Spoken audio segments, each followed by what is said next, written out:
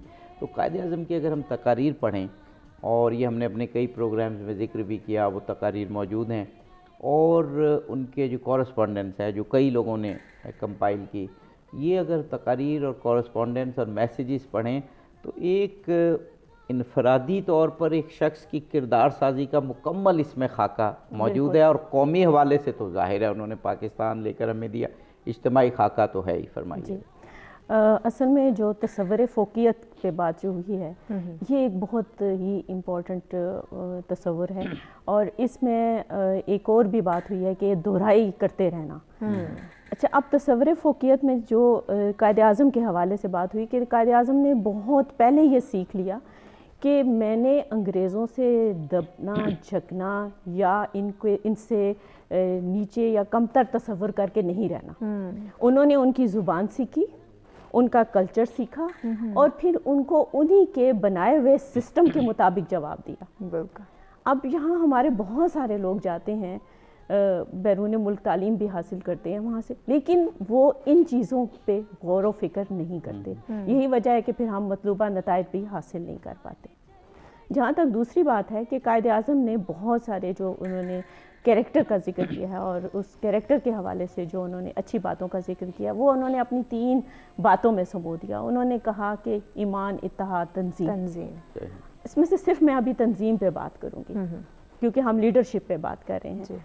دیکھیں، آپ یہ دیکھیں کہ جب تحریک پاکستان چل رہی تھی، اگر اس میں اچھے لیڈرز نہ ہوتے تو وہ تحریک کامیاب نہ ہوتی۔ اور یہ صرف آپ تحریک پاکستان پہ نہیں، دنیا میں جس جگہ تحریکیں چل رہی ہیں آپ ان پہ یہ سارا فارمولہ لاگو کر سکتے ہیں، اپلائی کر سکتے ہیں، کیونکہ ایک اچھا لیڈر ہونا جو ہے وہ بہت ضروری ہے۔ اب قائد اعظم نے ہمیں جب یہ ساری چیزوں کا احاطہ کیا تو انہوں نے یہ جو 3 لفظ کہے، یہ بہت امپورٹنٹ ہے۔ یہ ہم لکھ تو لیتے ہیں اداروں کے اوپر، لیکن اس کے پیچھے جو فلسفی ہے اس کو نہیں سمجھتے۔ میں صرف ڈسپلن پہ بات کر رہی ہوں کہ ڈسپلن ایک ایسی چیز ہے، تنظیم ایک ایسی چیز ہے جو لیڈرشپ کوالٹیز پیدا کرتی ہے، چاہے وہ پھر علی گڑھ یونیورسٹی ہو۔ علی گڑھ یونیورسٹی نے تحریک پاکستان کے بہت سارے لیڈر دی، اور جس کی وجہ سے تحریک پاکستان کامیاب ہوئی۔ پاکستان بننے کے بعد مجھے بتائیں کتنے ادارے ہیں جو کہ ڈسپلنڈ ادارے ہیں، اور اگر کوئی ہے ادارہ ڈسپلنڈ ادارہ جس میں ڈسپلن کا تصور آتے ہی آپ کے ذہن میں اگر وہ ادارہ آ جاتا ہے، چاہے آپ کو مجھے پسند ہے یا ناپسند ہے، وہ لیڈرشپ ڈائریکٹ یا انڈائریکٹ وہاں سے آ رہی ہے، چاہے وہ ہمیں اچھا لگے یا وہ ہمیں برا لگے۔ تو ہمیں اپنے باقی اداروں میں بھی ایسے ہی ڈسپلن کو اور قائد اعظم کے ان فرمودات کو اپلائی کرنے کی ضرورت ہے، اس کو فلسفی کو سمجھنے کی ضرورت ہے۔ صرف لکھ لینے سے نہیں کام چلے گا، اب ہمارے پاس عمل کا وقت ہے، اور وقت بہت تھوڑا ہے کیونکہ دنیا میں بڑا سخت مقابلے کا رجحان ہے۔ اب ہمیں ان چیزوں کو بڑی گہرائی، بڑے اخلاص اور بڑی سنجیدگی سے لینا ہوگا۔ میں تو اس سلسلے میں یہی کہنا چاہوں گا۔ بالکل پروفیسر اختر حسین ملک صاحب، وہی لیڈرشپ کی بات، اور قائد اعظم سے اگر ہمیں کوئی ایک چیز سیکھنی ہے انفرادی طور پر تو وہ تو کریکٹر ہے، اور کریکٹر کی تعریف خود قائد اعظم نے ابھی ہم نے جو ذکر کیا کی، اور اگر اجتماعی طور پر تو لیڈرشپ، یعنی ایک جس قوم کی لیڈرشپ کرنی ہے اس قوم کی نفسیات کو سمجھنا، اس کی اجتماعی سوچ کو سمجھنا، پھر اس کے مفاد کو سمجھنا اور اس کے مطابق اسٹریٹجی بنانا۔ لیڈرشپ اگر ہمیں صحیح معانی میں ڈیولپ کرنی ہے تو پھر دیکھنا قائد اعظم کی طرف ہوگا۔ جی بالکل۔ آپ دیکھیں کہ قائد اعظم جو تھا وہ basically Quaid Azam was personification of the ideal of Allama Iqbal. علامہ اقبال کا جو ایک آئیڈیل تھا جو اس نے اپنی تحریروں میں ہمیں فراہم کیا، اس کا جو اگر ایک انسان میں اس کو سمویا جائے نا مجسمے میں، وہ قائد اعظم ہے۔ آپ دیکھیں کہ صرف ایک فیلڈ نہیں، جس فیلڈ میں قائد اعظم جا رہا ہے نا، اس میں ہمیں جو لیسن دے رہا ہے کہ آپ نے لرننگ کرنی ہے، ہارڈ ورک کرنی ہے، ڈیڈیکیشن کے ساتھ کرنی، ڈائلیجنس کے ساتھ کرنی۔ آپ دیکھیں کہ وہ ایز اے وکیل ہے تو دیکھیں کچھ عرصہ نیا نیا وکیل آیا ہے, کچھ عرصہ کیسز بھی نہیں مل رہا ہے, بٹ ہی ریمین ڈٹرمنٹ, لیکن جب کیس ملا تو وہ ٹاپ کا وکیل بن گیا. اسی طرح آپ دیکھیں کہ وہ انگریز جو کافی اشروں سے ہندو مسلم کو آپس میں انہوں نے کلیش کروایا ہوا تھا, لیکن جب وہ بندہ یونٹی کے لیے آیا تو اس نے ان کو یونائٹ کر دیا اور وہ ambassador of Hindu Muslim unity بن گیا. بالکل صحیح. اسی طرح آپ دیکھیں کہ جب وہ اس میں پارلیمان میں آتا ہے تو اس کی جو ڈیبیٹ ہے لیجسلیشن کے اوپر, اس کے اوپر اس نے برٹش لاس کو اتنا کرٹیسائز کیا کہ وہ مجبور ہوئے, انہوں نے چینجز کی اس کے اوپر. اور اسی طرح جو پولیٹیکل لیڈرشپ ہے, جب وہ پولیٹیکل لیڈرشپ میں آتا ہے, آپ دیکھیں کہ گاندھی جیسے جو مہاتما کہلائے جاتے ہیں, آؤٹ کلاس کر دیتے, سب کو آؤٹ کلاس کیا. اور ایون نیگوسیشنز میں کے بی سعید نے لکھا ہے کہ ہی واز ہارڈ ہیڈڈ نیگوسیٹر, کہ جب وہ جاتا تھا وہ سوچ کے جاتا تھا کہ میں نے یہ بات منوانی ہے, اور ایون وہ گاندھی سے بھی منوا کے آیا جو اتنا زیرک آدمی تھا. کہتے ہیں نا لارڈ ماؤنٹ بیٹن جب وائس رائے بنا تو اس کو جو بریفنگ دی گئی اس میں ایک یہ بھی دی گئی کہ پہلے باقی لیڈر سے مل لینا زیادہ سے زیادہ, بعد میں قائد اعظم سے ملنا. اور پھر کہتے ہیں کہ ہمارے ایک ہسٹورین نے بتایا کہ انہوں نے اس بات کو ایسے پلے باندھا کہ وہ بتا رہے تھے کہ انہوں نے 35 لیڈرز گنے ہیں جو لارڈ ماؤنٹ بیٹن پہلے ان سے ملا اور پھر 36 میں قائد اعظم تھے, لیکن ہوا وہی جو ان کو ڈر تھا کہ قائد اعظم نے ان کو اس کو بہت باری باتوں پہ قائل کیا. جی جی, تو یہ تو ایک خصوصیت موجود تھی. جی جی ہاں جی فرمائیے. ہاں جی جی, اسی طرح یہ دیکھیں کہ آپ شملہ کانفرنس ہوتی ہے تو he was the only person کہ بھئی اس قائد اعظم کو قرار دیا گیا کہ اس بندے کی وجہ سے یہ کانفرنس ناکام ہوئی, کیونکہ اس کی ڈیمانڈ تھی, اس نے کہا نہیں یہ مانو گے تو ٹھیک ہے, ادروائز یہ غلط ہے. اسی طرح لارڈ ہمیں بریک پہ جانا ہے, جی یہ بریک کے بعد آپ بات یاد رکھیے گا. جی بالکل, مہمانوں سے گفتگو کا سلسلہ جاری رہے گا کیونکہ عظیم لیڈر کی زندگی پہ بات کی جا رہی ہے, اس کو سمجھنا بڑا ضروری ہے. قائد تجھے سلام میں وقت ہے بریک کا, ہمارے ساتھ رہیے گا.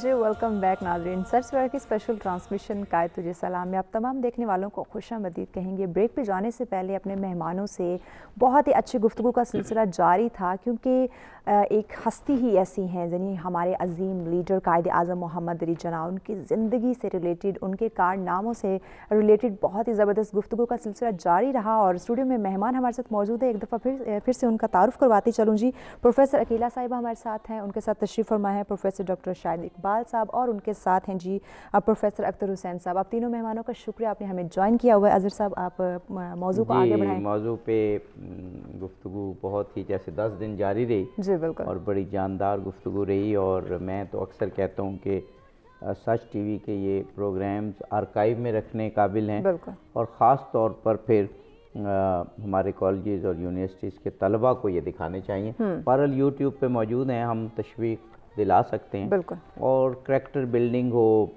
ایجوکیشن ہو, تربیت ہو, اور قوموں کی زندگی میں کیا صفات چاہیے ہوتی ہیں کہ وہ آگے بڑھ سکیں, یا جو آج قومیں آگے ہیں وہ سب ان پروگرامز میں پتہ چلتی ہیں. ڈاکٹر صاحب ابھی پروفیسر عقیلہ آصف صاحبہ سے بھی ہم نے پوچھا, پروفیسر اختر ملک صاحب نے بھی بتایا کہ وہ جو کریکٹر کی ایک ڈیفینیشن قائد اعظم کرتے ہیں, وہ جب بھی میں پڑھتا ہوں, چاہے ان کی کورسپونڈنس میں پڑھوں, چاہے ان کی تقاریر میں, تو اور بھی ہم بہت کچھ پڑھتے ہیں, لیکن جس طریقے سے 4-5 چیزوں میں کریکٹر کو, وہ انٹیگریٹی کو, ٹروتھفلنس کو, کمٹمنٹ کو, ڈٹرمینیشن کو, سنسیئرٹی ٹورڈز کاز کو بیان کرتے ہیں, ایک مکمل پیکج سا نظر آتا ہے کہ کریکٹر اگر ہمیں دیکھنا ہے کہ ہوتا کیا ہے, ایک انسان میں کردار کیا تبدیلی پیدا کرتا ہے, کیا وہ زندگی میں حاصل کر سکتا ہے اس کریکٹر کے ساتھ جو قائد اعظم بتاتے ہیں, تو وہ ایک پورا پیکج سا ہمیں نظر آتا ہے قائد اعظم کی تقاریر میں. آپ نے درست کہا, اس کو میں اس طرح ڈیفائن کرتا ہوں عبدی صاحب, یہ ہے یونٹی آف کریکٹر.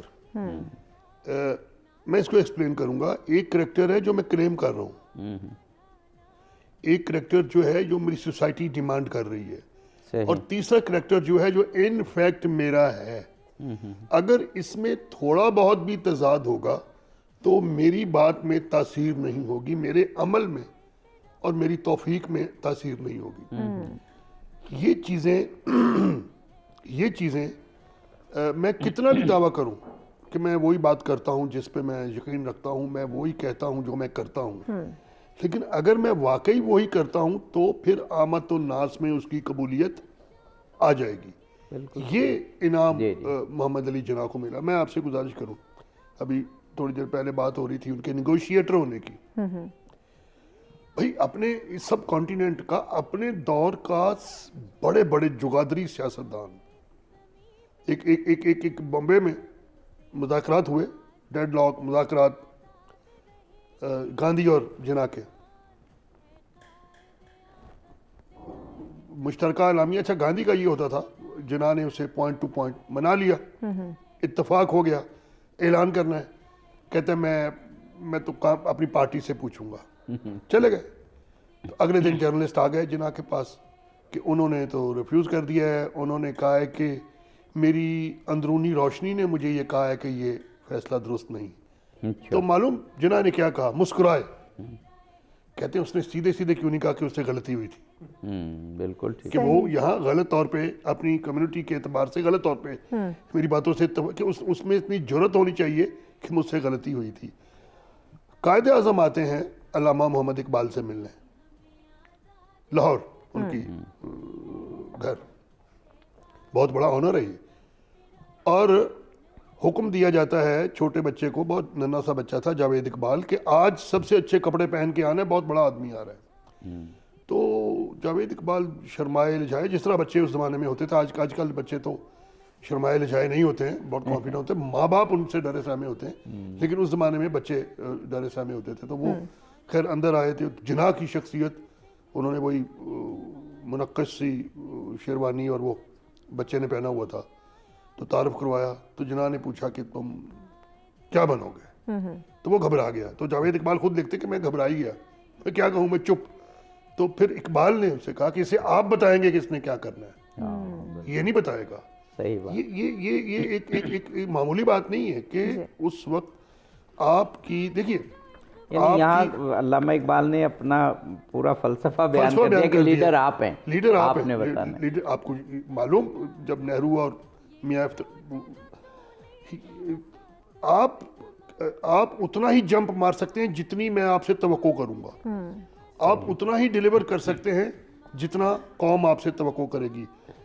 یہ ایمان، یہ اعتقاد، یہ یقین جو وابستہ کیا جناح پہ، اور جناح اس پہ پورے اترے. دیکھیے کیبنٹ مشن پلان سکھوں کو جو آفر کی تھی جناح نے ماسٹر تارا سنگھ کو، آج وہ کہہ رہے ہیں، آج ان کی جو نسل ہے، 1 2 3 نسل کے بعد جو بھی لوگ ہیں، انہیں وہ بات آج سمجھ آئی کہ کاش. یہ ایک سلوگن انڈیا میں چل رہا ہے آج کل، اور وہ بہت زیادہ کتبہ پڑھا جا رہا ہے. اس پہ لکھا ہے جناح واز رائٹ، اور یہ پورے انڈیا میں اب پھیل گیا.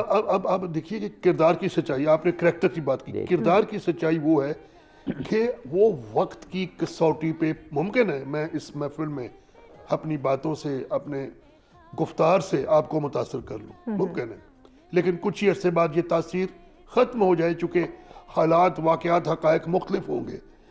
جو موقف، جو کردار، جو پولیٹیکل وزڈم تاریخ کی کسوٹی پہ پورا اترے عابدی صاحب، اس کا کیا کہنا. اور یہ جناح میں تھی. اور اگر جناح نے ایک ساتھ والی کمیونٹی کے لیے اچھا سوچا تھا، تو آپ سوچئے کہ اپنی کمیونٹی کے لیے اس کی سوچ کیا ہوگی. یہ جو پاکستان ہے، جن بنیادوں پہ اسے قائم ہونا چاہیے تھا، اور انشاءاللہ میرا ذاتی یقین ہے کہ یہ اس پہ ہو کے رہے گا.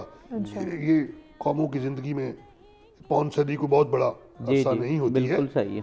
بالآخر ہمیں ہمارا چہرہ، ہمارا سٹرکچر ذہنی اور عملی وہی بنے گا جو جناح کے بے داغ، بے لوث اور یک رخے کردار سے ہمارے سامنے آتا ہے. بالکل ٹھیک، بالکل صحیح. پروفیسر اختر حسین ملک صاحب، ایک بات جو قائد اعظم محمد علی جناح کے حوالے سے ہم کر رہے ہیں، کس طرح سے انہوں نے ایک کریکٹر قوم کا ڈیولپ کیا، اور کس طریقے سے پھر قوم نے ان کی آواز پر لبیک کہا. وہ بڑی مشہور بات ہے، سب جانتے ہیں کہ وہ انگریزی میں زیادہ تر گفتگو کرتے تھے، لیکن وہ سارے لوگ سمجھ رہے ہوتے تھے. یہ بھی ایک جانی مانی بات ہے. وہ کریکٹر ایک بیک گراؤنڈ سے آیا. قائد اعظم کی زندگی کے تمام ادوار الحمدللہ ہمارے سامنے ہیں، اور خاندانی شواہد سے لے کر جو مس فاطمہ جناح نے مائی برادر میں لکھے، اور جو ان کے بایوگرافرز ہیں ان سب نے بہت اچھے طریقے سے بیان کیے. ہر دور سبق لینے والا ہے نوجوان نسل کے لیے. انگلینڈ میں جو ان کا 4 سالہ دور تھا 1892 ٹو 1896، 1892 سے 1896، جو ہمارے ینگ لوگ ہیں نا، خاص طور پہ کالج میں پڑھنے والے جو اسکول سے کالج میں جا رہے ہوتے ہیں یا یونیورسٹی کے ابتدائی ایام میں ہوتے ہیں، ان کو وہ دور ضرور پڑھنا چاہیے کہ کیسے قائد اعظم نے انگلینڈ میں رہتے ہوئے وہاں کی عملی سیاست کو آبزرو کیا، جہاں ضرورت تھی کسی حد تک حصہ بھی لیا اس عملی سیاست میں، اور اس کے بعد کس طریقے سے جو جدید تعلیم ہے اس کو سیکھا، اور پھر واپس بر صغیر آ کے اسی زبان میں برٹشر سے بات بھی کی. تو اس دور کو ہماری ینگ جنریشن کو ضرور پڑھنا چاہیے، اور ہم نے اس پر پروگرامز بھی کیے اس دور پر. بالکل. یہ ایکچولی یہ ہے نا کہ قائد اعظم جو ہے نا، جس طرح ایک عام آدمی ہے نیچرلی، ٹھیک ہے، اس نے بھی اسی طرح گرو کیا ہے. یعنی کہ وہ جس طرح پہلے بھی ہماری ڈسکشن ہوئی ہے کہ اس کو سپون فیڈنگ نہیں ملی تھی، سونے کے چمچ میں نہیں کھلایا گیا تھا اسے.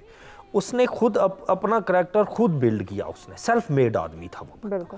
اور جس طرح ہمارے دوسرے نوجوان ہوتے ہیں، ان کے بھی خیالات ہوتے ہیں، ان کے بھی ڈیفرنٹ رجحانات ہوتے ہیں، اس کے بھی رجحانات مختلف تھے. کبھی انٹرسٹ کس فیلڈ میں تھا، کبھی کس فیلڈ میں، وہ اس کے اوپر تھنکنگ کرتا رہا وہ.